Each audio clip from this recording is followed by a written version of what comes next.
డబ్బు, అనారోగ్యం, ఉద్యోగం, వ్యాపారం, అప్పులతో బాధపడుతున్నారా? మీకోసమే launch your future program. Hello Ram sir. Hi Nagaraju. జీవితంలో over a period of time ఒక సక్సెసివ్ ఫెయిల్యూర్ చూసిన తర్వాత మనిషి అంటే రెగ్యులర్ ఫెయిల్యూర్స్ చూసిన తర్వాత నేను ఎందుకు ఎదగలేకపోతున్నాను అనేటువంటి ఆలోచన అయితే డెఫినెట్గా వస్తుంది. ఈవెన్ నాకు కూడా కొన్నిసార్లు ఏమనిపిస్తుంది అంటే ఏంటి నేను అంటే నాకు యాంగ్జియస్ ఉంటుంది, ఆందోళన ఉంటుంది. నేను ఇంకా వెనకబడిపోయి ఉన్నాను ఏంటి అనేటువంటి ఆలోచన అయితే ఇంకొంచెం ముందుకెళ్ళాలి అనేటువంటి ఆలోచన ఉంటుంది. దాన్ని ఓవర్కమ్ చేయాలి అని అంటే ఎలా, ది సేమ్ టైం సక్సెస్ వైపు మనల్ని మనం చూసుకోవాలి అని అంటే ఏ విధంగా చూసుకోవాలంటే అసలు నాగరాజు, మనం విజువలైజేషన్ 2.0 స్టార్ట్ చేసినప్పుడు మన ఉద్దేశం ఏంటంటే మనీతో హ్యాపీనెస్ని ఎట్లా సాధించాలి అని. మనీ ఉంటే హ్యాపీనెస్ ఉంటుంది అని అనుకోవడం ఎట్లుంటుంది, మైసూర్ బజ్జీలో మైసూర్ ఉంటుంది అనుకోవడం. అంటే డబ్బున్న చోటంతా హ్యాపీనెస్ ఉండక్కర్లా, కానీ నువ్వు హ్యాపీనెస్ కోసం ప్రయత్నించకపోతే, హ్యాపీనెస్ ఎలా వస్తుందో తెలుసుకోకపోతే నీ ప్రయత్నం అంతా వృధా. చాలామంది హ్యాపీనెస్ని పోగొట్టుకోవడానికి, సంతోషంగా లేకపోవడానికి, జీవితంలో ఎదగలేదని అనుకోవడానికి కారణం వాళ్ళ థాటు ఈ హ్యాపీ మనీలో ఎలా ఉంటుందో మనం మాట్లాడి ఆ థాట్ని ఎట్లా హ్యాండిల్ చేయాలో చెబుతాం.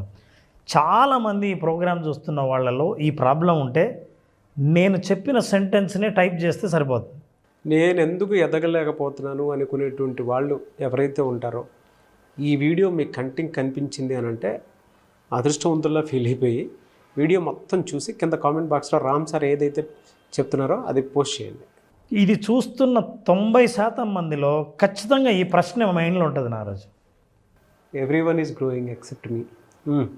అందరు ఎదుగుతున్నారబ్బా, నేను ఎదగలేదు. అందరికీ డబ్బులు వస్తున్నాయి, నాకు రావట్లేదు. అన్ని బిజినెస్లు ఫ్లరిష్ అవుతున్నాయి, కానీ నేను వెనకబడి ఉన్నా. లైఫ్లో, కెరీర్లో, రిలేషన్షిప్లో, బిజినెస్లో, ప్రాఫిట్స్లో, హ్యాపీనెస్లో, అన్ని విషయాల్లోనూ ఎవరిని చూసినా సరే వాళ్ళందరూ ముందుకు వెళ్తున్నారు, నేనేమో అనుకున్నా అని. ఈ ఫీలింగ్ రాని వాళ్ళు ఉండరు. అయితే ఈ ఫీలింగ్ పోవాలంటే ఏదో జీవితంలోకి రావాలి అని అనుకుంటే పొరపాటే.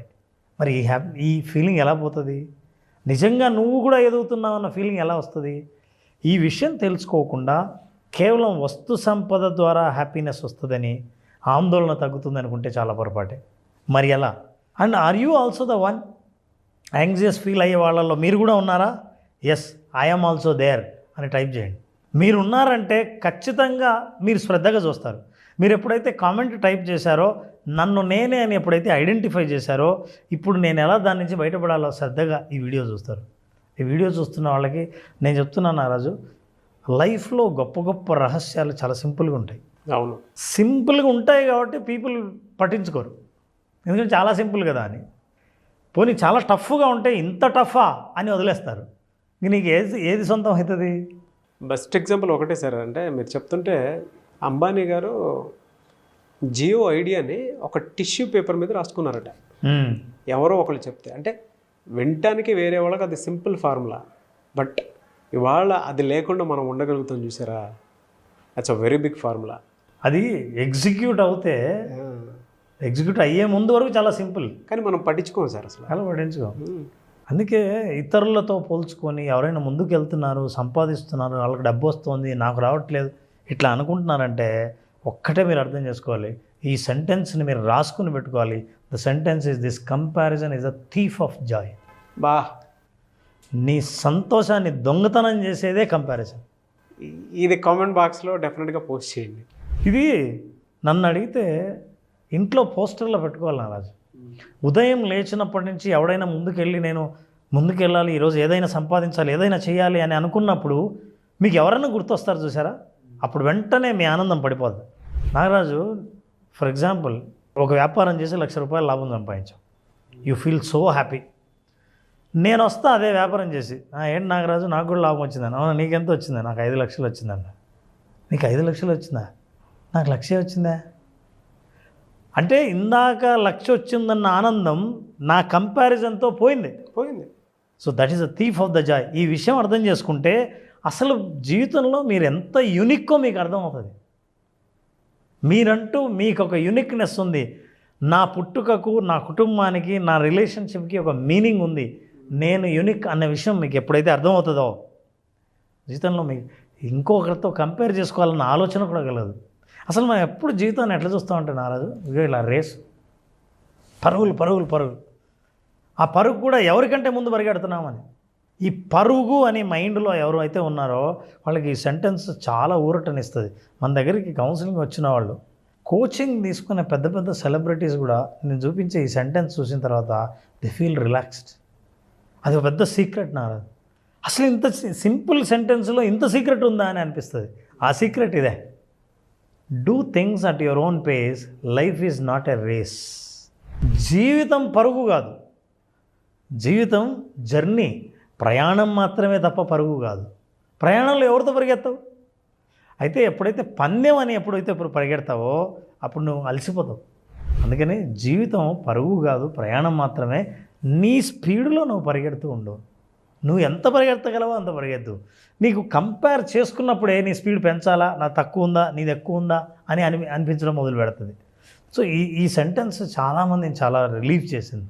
Because life is not a race, it is only a journey. జీవితకాలం చేసే ప్రయాణం. దీనికి ఒక లాజిక్ ఉంది నారాజు. ఎవరో ముందుకు వెళ్తున్నారు, వేరే వాళ్ళు సంపాదిస్తున్నారు, వాళ్ళు ఎదుగుతున్నారు, నేను ఎందుకు ఎదగట్లేదు అని ఆలోచించే ముందు ఒక బిగ్ థాట్ చూడండి. ఏ యూనివర్స్ అయితే మిమ్మల్ని నన్ను సృష్టించిందో, మనకు కావాలనుకున్న వస్తు సంపద సృష్టించిందో, ఈ ప్రపంచాన్ని మొత్తం సృష్టించిందో, సూర్యుడిని చంద్రుడిని నక్షత్రాలను సృష్టించిందో మిమ్మల్ని సృష్టించింది కదా. మరి అన్నిటినీ సృష్టించిన యూనివర్సు మిమ్మల్ని ఒక్కరిని వెనకేయడం వల్ల దానికి వచ్చే లాభం ఏంటి? You are a part of the universe. యూనివర్స్లో పార్ట్ అని మీకు ఎప్పుడు తెలుస్తుందో, నేను వెనక ముందు లేను, నేను చూసుకుంటున్నది పొరపాటు తప్ప, నన్ను నేను కంపేర్ చేసుకుంటున్నాను తప్ప, ఒరిజినల్గా I'm a part of the universe అన్నప్పుడు బిగ్ థాట్ వస్తుంది మనిషికి ధైర్యం కలుగుతుంది. నిజం చెప్పాలంటే చాలామంది ఈ కంపారిజన్ చేసేదంటే సోషల్ మీడియాలో చూసి. జనరల్ మనకు కనిపించేవి ఏముంటాయంటే నారాజు, మనల్ని బాధపెట్టే కనిపించేవి ఇలా ఉంటాయి. ఆన్లైన్లో నీకు కనిపించే యాప్లు ఎంత బ్రహ్మాండంగా ఉందని, నీకు ఏం కనిపించాలో అదే మీకు కనిపిస్తుంది మీడియాలో. దాని వెనకాల ఏముందో మీకు తెలియదు, అదంతా నాకు కావాలని అనుకుంటారు. మీకు సొంతం అయితే అది ఇట్లాంటి యాప్లే వస్తుంది, కొరికేసింది, చెడిపోయింది. So what you are seeing in the media, what you are looking అంటే నీకు కనిపించేది ఏదైతే ఉందో అది పూర్తి నిజం కాదు. ఏదైనా సరే దాన్ని నువ్వు కోరుకోకు. నీకు కావాల్సింది నీకు పూర్తి నిజమైంది ఏదైనా సరే ఖచ్చితంగా వస్తుందని నమ్మకం ఉండాలి. లేకపోతే ఇట్లుంటుంది. సోషల్ మీడియా ఏమో ఇట్లా కనిపిస్తుంది బ్యూటిఫుల్గా, ఒరిజినల్గా అట్లా పోయేవాడి పరిస్థితి ఇట్లుంటుంది. ఇది ఒరిజినల్ ఫోటో, కానీ నీకు ఇది కావాలి, ఇదే కోరుకుంటారు. ఎందుకంటే బికాజ్ యూఆర్ కంపేరింగ్. మనిషి తను ఎక్కడ కిల్ చేసుకుంటున్నాడు అని అంటే ఈ కంపారిజన్లోనే. వాళ్ళ షూస్లో అడుగు పెట్టినప్పుడు తెలుస్తుంది సార్, అందులో ముళ్ళు ఉందో లేదంటే సాఫ్ట్గా ఉందో అనేటువంటిది. కొన్ని ఫ్యామిలీస్ కంపేర్ చేసుకుంటా, ఆ ఫ్యామిలీ బాగుంది, ఈ ఫ్యామిలీ, వాళ్ళ ఫ్యామిలీలోకి వెళ్ళి చూస్తే తొంగి చూస్తే తెలుస్తుంది ఎన్ని సమస్యలు ఉన్నాయి. ఆ తర్వాత మన ఫ్యామిలీ బాగుంటుంది అనిపిస్తుంది. వాళ్ళ బిజినెస్ బాగుంది, బాగా ఎదుగుతున్నారు అనుకుంటాము. వాళ్ళ బిజినెస్లోకి అడుగు పెడితే నీకు తెలుస్తుంది అసలు ఏమున్నాయి అందులో. ఇంకొకటికి సక్సెస్ ఈజీగా వచ్చిందని అనుకుంటూ ఉంటాం. వాడికి జాబ్ వచ్చింది, వాడికి డబ్బు వచ్చింది, వాడికి కార్ వచ్చింది, వాడికి బంగ్లా వచ్చిందని. అది ఎందుకు వచ్చిందని చెప్పేసి వాళ్ళ షూస్లో అడుగు పెడితే తెలుస్తుంది. వాళ్ళకి ఎందుకు వచ్చారా అని అంటే వాళ్ళ పెయిన్ పాయింట్ ఆఫ్ వ్యూ నుంచి చూసినప్పుడు ఇందులో సగం కూడా పడి ఉంటారు. మనకేం కనపడుతుందో అదే చూస్తాం, కనపడింది చూడం. అందుకే సోషల్ మీడియా మనల్ని రెచ్చగొడుతుంది, మనల్ని బాగా రెచ్చగొడుతుంది. అంటే మామూలుగా ఉన్నవాడిని కూడా ప్రశాంతంగా ఉన్నవాడిని రెచ్చగొడతాం. కొన్నిసార్లు నేను కూడా అవుతాను సార్, ఇది నాకు కూడా యాప్ట్ అవుతుంది. కానీ నారాజు ఒక్కటే నేను చెప్పనా, ప్రతి మనిషి నేను స్పెషల్ అని అనుకోవాలంటే ఒక ఎగ్జాంపుల్ చాలు. ఏంటో తెలుసా? ప్రపంచంలో ఎన్ని కోట్ల మంది ఉన్నారో అన్ని కోట్ల మంది అన్ని కోట్ల యూనిక్నెస్ ఉందని చెప్పడానికి ఇది ఒక్క ఎగ్జాంపుల్ చాలు. I'm showing you that example. నీ థంబ్ ఇంప్రెషన్ వేరు, నా థంబ్ ఇంప్రెషన్ వేరు, మన ఇద్దరిది వేరు, రష్యాలో ఉన్నవాడిది వేరు, అమెరికాలో ఉన్నవాడిది వేరు, ₹1,00,00,000 డబ్బులు వచ్చిన వాడిది వేరు. ఎవరిదైనా సరే ఇద్దరిది మ్యాచ్ కాదు. ప్రపంచంలో మ్యాచ్ అయితే నేరస్తుడు ఎక్కడ దొరుకుతాడు? అసలు దీన్ని బట్టే కదా. అంటే యూనిక్గా ఉంటుంది, ఒకరికి ఉండదు ఇంకొకరికి ఉండదు అనే విషయం అప్పుడు తెలుసుకుంటావో, అరే నాకంటూ జీవితం ఉంది, నాకు ఒక హ్యాపీనెస్ ఉంది, నా జీవితాన్ని నేను జీవిస్తా, వాడి జీవితంలాగా కావాలి, వీడు సంపాదించినట్టు నాకు కావాలి, వీళ్ళు పొందినేది వీళ్ళు జీవితం లాంటి లైఫ్ స్టైల్ నాకు కావాలి అని కోరుకున్నప్పుడు నీ లైఫ్ స్టైల్ ఏంటో నువ్వు మర్చిపోతావు. ఎప్పుడైతే మర్చిపోతావో నీకున్న వాల్యూని నువ్వు ఐడెంటిఫై చేయడం మర్చిపోతావు. కాంటెంట్ని అసలు ఎంత అద్భుతంగా తీసుకొచ్చారంటే Ram sir, everyone is unique అనేటువంటి విషయాన్ని సెల్ఫ్గా అంటే ఆడియన్స్ మనసుని గెలిపించినటువంటి వీడియో ఇది. వాళ్ళకి వాళ్ళు ఎలా గుర్తించుకోవాలి అని చెప్పడానికి ద బెస్ట్ ఎగ్జాంపుల్ ఇది. Yes, everyone is unique, climax అదరగొట్టేశారు.